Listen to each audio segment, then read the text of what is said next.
My parents are native New Yorkers, and my dad worked in the garment business in New York City for his whole life, actually, and commuted from Brooklyn. I remember waiting for him to come home on the train, walking up the street, 6:30 or 7 o'clock every night. My mom was a school teacher, and she taught in the elementary schools in the area. I have one brother who's younger and who also went to the public schools in New York City. I was always interested in science from being a little kid. I liked all science.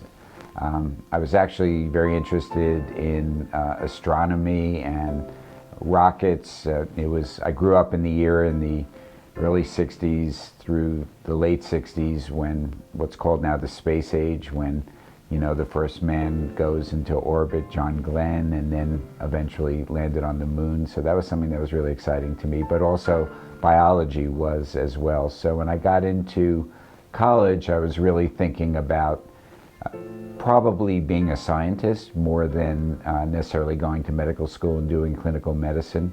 My mom, as a typical Jewish mother, pushed me towards medicine, and I got interested in that as well. I got a master's degree in biochemistry and then applied to medical school, and was always interested in applying science to medicine. I spent 4 years in fellowship after I finished my internal medicine, and I stayed on at Sloan Kettering as a fellow there. And this was in the mid-'80s. It was really kind of heady days for oncology fellowship. We were just starting to develop the tools of modern oncology, but it wasn't so far distant that the people who actually started the field were still around, those from the 50s and the 60s. So it was really interesting. It was sort of a transition period then. And the transition from pure academia as the nidus of where oncology was practiced at the beginning of community oncology. So I really loved being there, and I had planned to stay at Sloan Kettering. I had spent 2 years in the lab, and I also spent a year as chief resident as part of my fellowship.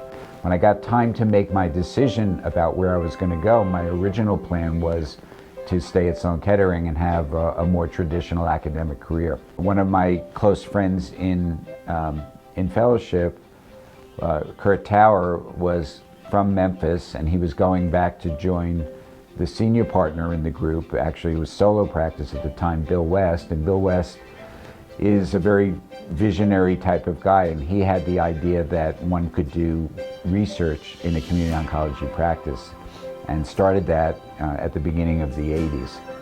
So I went down to visit my friend and went to Bill West's house when we went to Memphis, and got interviewed for a job I hadn't applied for, and somehow convinced me that this was really an interesting opportunity.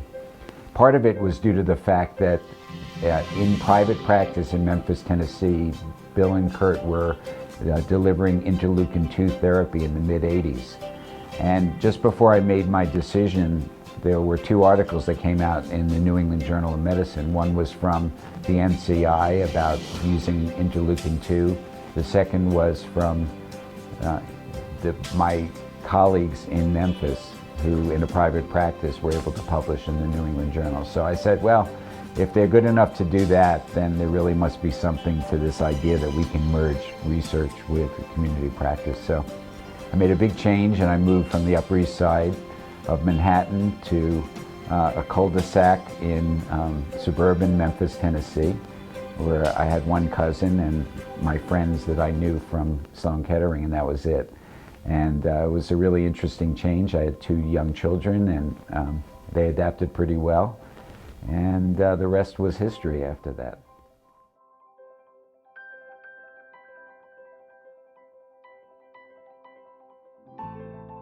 I'm blessed to have 2 wonderful daughters. One of them is a physician assistant who is in oncology, and she just started a new job in Atlanta. She's been in a couple of places over her career, including at Sloan Kettering in the myeloma service, and including at UCLA in the breast service, and is now in Atlanta, and just starting, and very excited to be doing that. She also spent time at my research company for a period of time as well, so very proud of her. My other daughter lives in Long Island and is an occupational therapist in the schools, and she has my grandchildren. I have two beautiful grandchildren, a granddaughter who's 11 and a grandson who's 8. One of the best parts of my life was after getting divorced some years ago, meeting a wonderful woman who was a nurse at the hospital in Memphis. And we've been together for 5 years.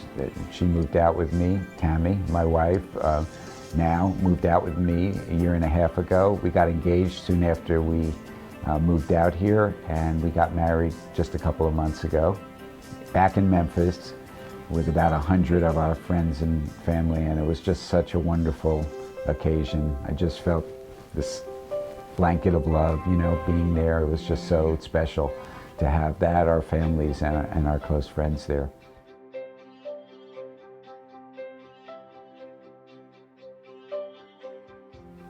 When I moved to Memphis, West Clinic wasn't even called West Clinic yet, but it was the three of us, Bill West, Kurt Tower, and I. And over the years, we built the practice up. I like to say we capitalized on opportunities. It wasn't a grand plan to get to where West Cancer Center today and Research Institute is. Our goal was to build a comprehensive regional center and ultimately to build towards NCI designation, using researchers that were at the University of Tennessee and hiring our own. And we had a new dean at that time who came in, and that became his prize project, was to build the cancer center. So there was great alignment among the three partners, and we were able to develop over those years both West Cancer Center as well as the cancer program in general. We were able to bring in more advanced technologies like allogeneic bone marrow transplant. We were able to bring in a wonderful world-class pathology team with subspecialty. We started subspecializing in West. A couple of us had, I was doing breast cancer, but we were able to bring in more people to do that. And we were able to bring in scientists so that we were working collaboratively to do translational research. There was a leadership change at both the university and the hospital system as our contract was coming to an end after 7 years, and we decided to remain in a relationship, but not that close legal relationship that we had. So we continued to train fellows. We took over the fellowship program, something else that we're very proud of, with 30 days notice, with West providing all the oversight for that, and we got full accreditation from ACGME and continued to build the fellowship from 3 medical oncology fellows a year to almost doubling it to 5 to 6 per year. And so really very exciting time. Just like I took a chance coming to Memphis over 30 years ago, it freed me to know that, you know, sometimes you just have to make a leap at some point when you see something that might be interesting, and don't be afraid to fail.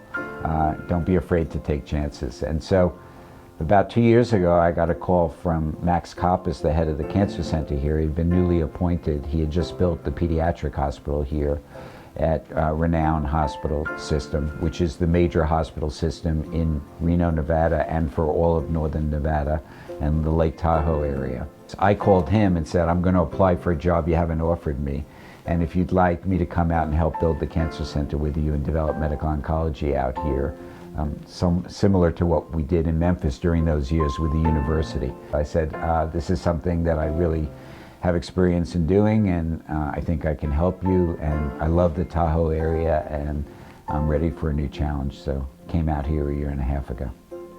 One of the interesting things I did not expect from coming out here was the problem with diversity populations, which we worked very hard in Memphis over the decades that I was there to reduce the disparities. Memphis being a majority black city and a relatively poor city, and taking care of those patients. One of the things I am proud of is that we offered our patients, no matter what their ability to pay was or what their socioeconomic status, they got the same care at West that anybody else got. And not only that, we recruited to our research program almost the same proportion of blacks in the research program as was in the population. And I'm seeing a lot of advanced cancer now that I didn't expect. Part of that is probably due to COVID, but certainly not all of it. And we are seeing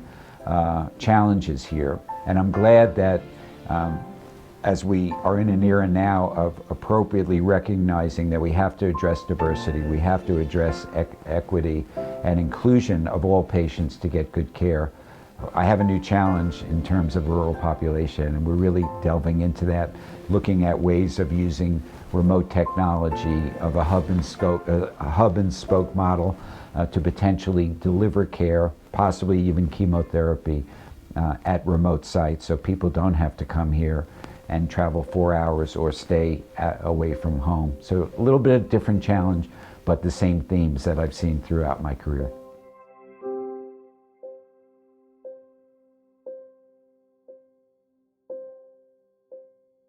There are several elements in my career that I'm particularly proud of.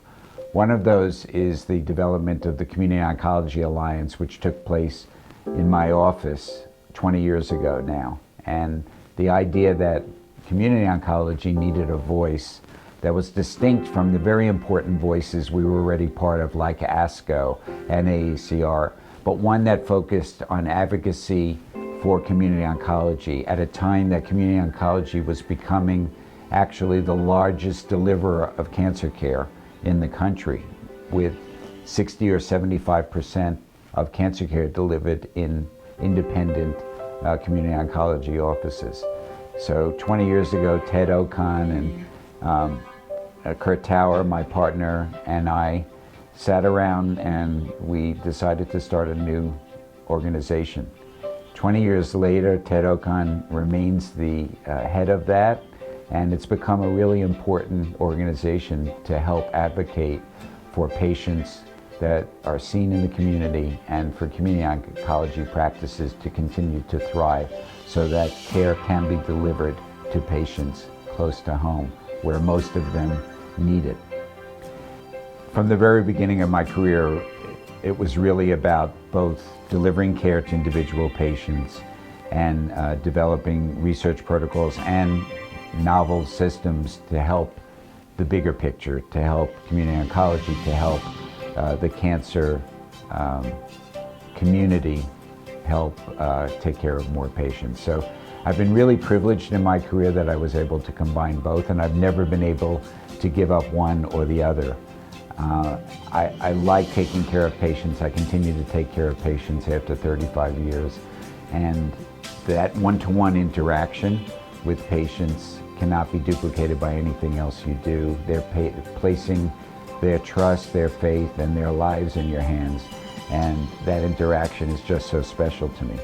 By the same token, I've always wanted more, and I've been able to achieve some modicum of success in doing other things as well as pushing the research forward.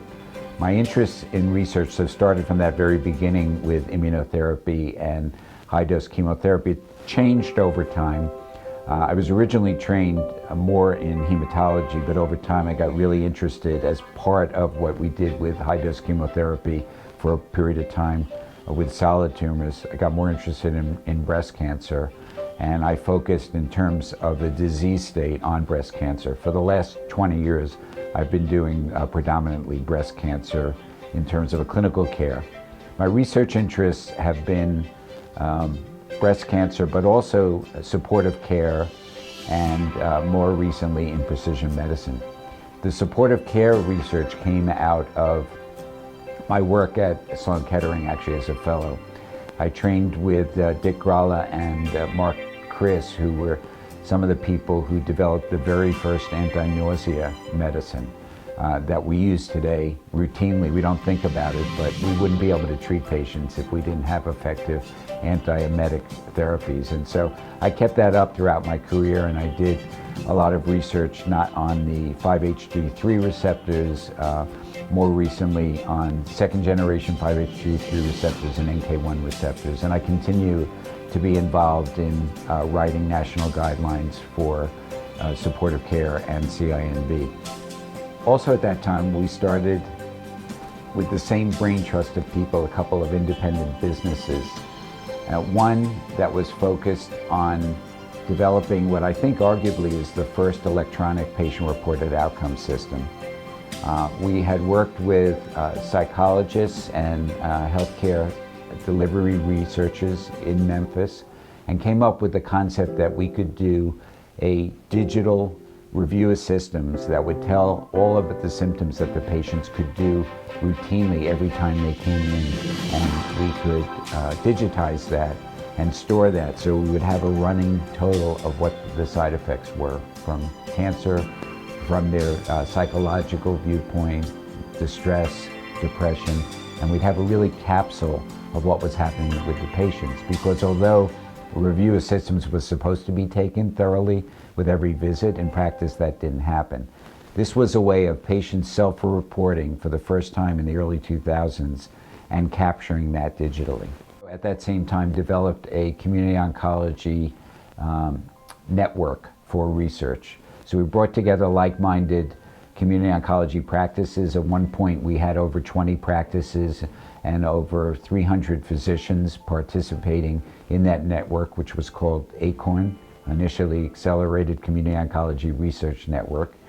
And that network worked collaboratively with many of the large pharma and smaller biotech. And I think in the years that we ran ACORN, we were able to deliver research protocols to the community in a way and on a scale that we had been unable to do, even at West, where we were quite successful as an individual practice. Here we were able to include small practices that had interest in research but couldn't develop their own infrastructure, and we were able to include larger practices who wanted to expand their research capabilities as well. So that was very successful as well.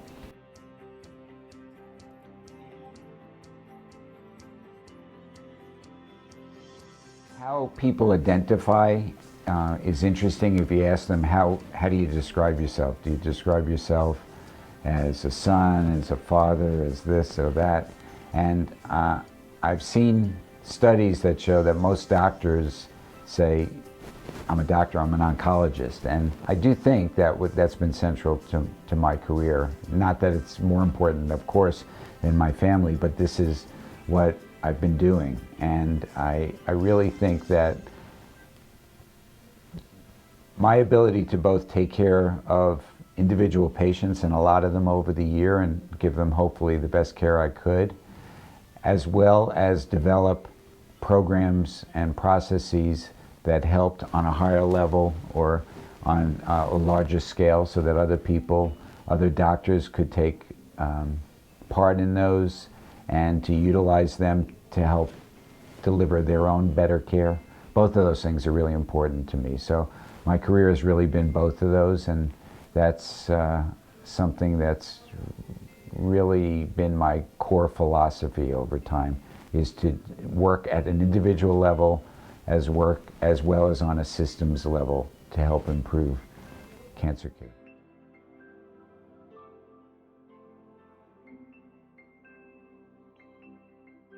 My best advice for living is, first of all, you have to enjoy what you're doing. And that means you have to enjoy your family and find your way through the little ups and downs that we all have, and understand that there's a core there. And you have to enjoy your work. Not everyone has that privilege to be able to do it, but if you can, and when it comes to being a physician, I love my work. I like getting up every day and being an oncologist more now than I did any time in my career. And part of that is the fact that the field has advanced so much and we've made such great strides, and it's easier, but it's never easy. And people with advanced cancer still succumb to the disease, and that's tough. But my advice is, be there for your patients, be there for your family, be present, and find the joy. And that's what I like to do every day.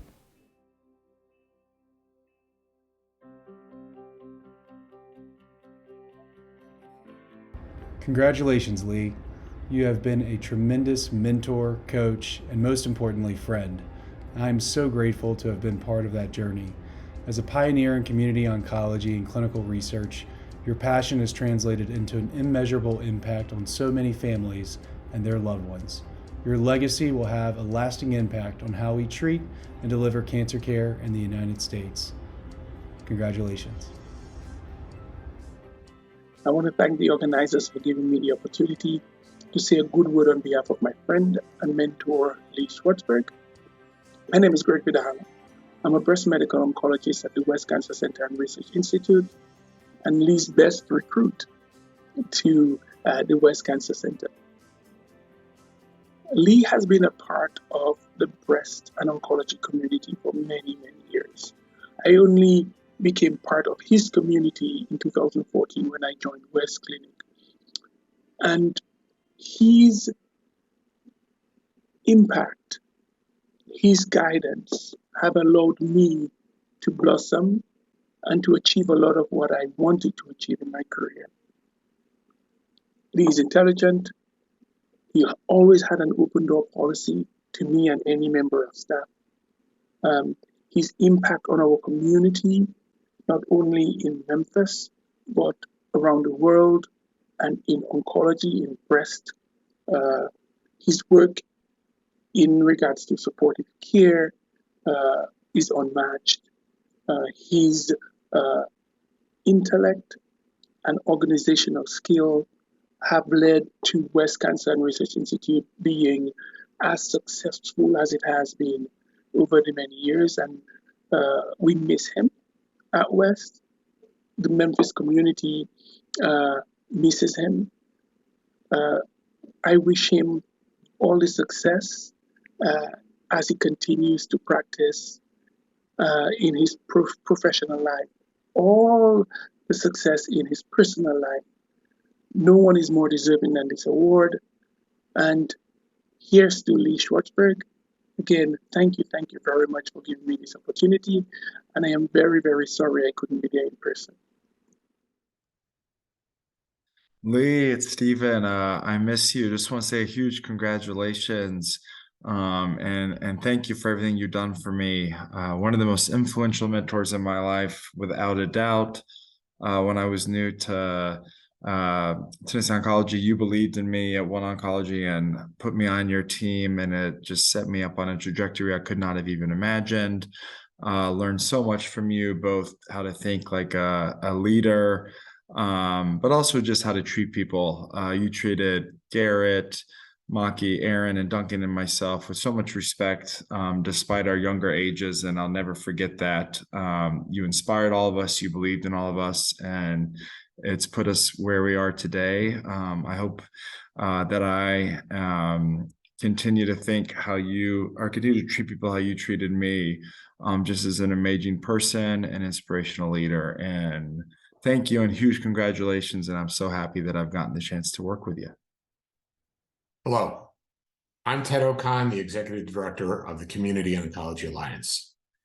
And if I think of anybody in cancer care who's truly a legend, it's Lee Schwartzberg. He's not only a dedicated oncologist, especially in the area of breast cancer, he's a clinical researcher, and he sees the big picture. Let me give you a couple of stories, but I'm going to give you a full disclosure. I'm a friend of Lee Schwartzberg. How did I meet Lee? Many, many, many years ago, I was rounding with Lee. And if you've ever rounded with Lee, he's laser focused on his patients. He doesn't care about me. He finally stopped. He was taking some notes, and he looked at me and he said, I think we're from the same place. Because as you can tell, listening to Lee speak and me, we're both from New York, different boroughs, but the same city. He asked me what my name was, which you often do in New York to find out where you think a person's from and their background. And I said, O'Kahn. And he said, are you any relation to Gloria O'Kahn, who did the weather in New York City a while ago? And I said, yeah, that's my mom. And Lee blurted out, I was in love with your mom. He got red-faced and he said, no, let me explain. I love watching your mother do the weather forecast. And ever since then, Lee and I have been friends. We've been through the wars together. We worked on clinical research, starting up a research network. We did all kinds of things, but one of the most important things that we've done is actually create the Community Oncology Alliance 20 years ago. In fact, it was 20 years ago that Lee came to Capitol Hill. He was sitting in the office of Jim Greenwood, who was a member of the House of Representatives who just took down Enron. And basically, Jim Greenwood's little staffer said to Lee, Dr. Schwartzberg, you prescribe this medication based on how much money you make. And of course, Lee was stunned because Lee would be the last person to ever do something like that. And he walked out of that meeting and he said, we have to do something. And with Lee and a number of other physicians and some practice administrators, we started the Community Oncology Alliance, and it has had a profound impact, I'd like to think, on community oncology. Lee has been dedicated to community oncology, just like he's dedicated to cancer care in general. And Lee is such a pioneer that it truly does make him a legend. And when I think of somebody that is deserving of this award, the first person that pops in mind is Lee. I can tell you that not just because of my friend, when my wife had some issues and I basically had to have Lee look at some things, again, I went to Lee. I didn't go to somebody else. I know a lot of oncologists in this country, but I went to Lee. And I've taken other problems in cancer care to Lee. As we've gone through the years, we always try to keep in touch. It's not as often as I would certainly like it, but we've been in touch recently about working on something, and that is resurrecting the oncotones. What you probably didn't know about Lee Schwartzberg is that when he's not caring for patients or doing clinical research or basically reading up on the newest treatment for cancer, he's playing his keyboard, and he's a great musician, seriously. And I'm saying that not just because I'm a friend. And Lee was instrumental, no pun intended, in creating the oncotones and having Lee and other oncologists who actually play instruments put together with a number of professional musicians. And for years, the oncotones would be at the House of Blues during the ASCO annual meeting. We hope to get the oncotones at the COA meeting and resurrect them in March. And Lee is dedicated to his profession. He's dedicated, most importantly, to his patients, but he also has some dedication to that keyboard. I think it's the thing that really relaxes Lee and keeps him centered. He's done an incredible job in building the West Clinic, and now he's facing a new challenge out west. And again, I can't think of any one oncologist who is more deserving of this award, because Lee Schwartzberg is truly a legend. Lee, I love you. You're a great friend, and you're really deserving of this. And I'm sorry that I'm not there in person to say this, but enjoy. You deserve it.